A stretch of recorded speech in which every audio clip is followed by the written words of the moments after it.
The first thing I found today while diving was the backside of a dingle hopper. Then I found this really weird thing that maybe is a grounding wire. Next I found these two short pieces of fishing line. Then I found this hole that looked like it definitely could have had treasure in it. First I grabbed a paper cup and a rubber ring, the bottom of a soda can, a piece of a plastic cup, a bottomless soda can, a piece of miscellaneous plastic, this rubber band that was extremely hard for me to grab, and then I wafted around some of the debris down here, hoping to find a GoPro or something of similar value, and I didn't find anything besides this dang sock. Then I saw this really tight hole that I wanted to swim through, and it looked like I could barely squeeze through it, but I had to try. After I made it, I looked around, and there were so many other holes down here. I've never had so many choices before. My head was spinning. Then Brittany was like, hey, I want to swim through a hole too. So she went through this one, and when I looked back, our friend Nainoa the turtle was following us. Hi buddy. Then I dove down to like 50 feet because I thought that this was a piece of plastic, and it ended up being a shell, dang it. Once I met up with Brittany again, I saw she was closely inspecting this thing, and I didn't know what it was until I got closer.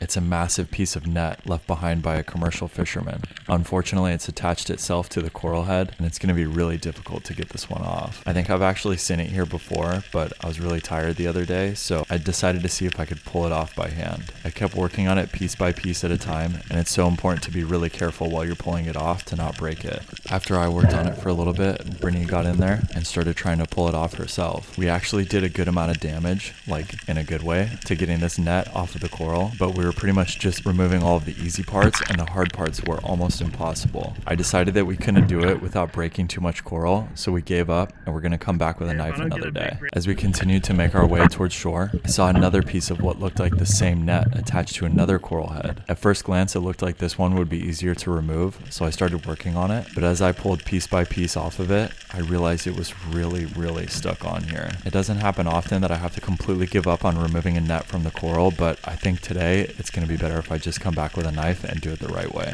I did manage to get a couple pieces, and I can't wait to come back and get the whole thing. Then I found this piece of cloth that managed to wedge itself into the ground, and when I pulled it out, it looked like a tissue. Right nearby, I found another piece of cloth doing the same thing. What is going on here?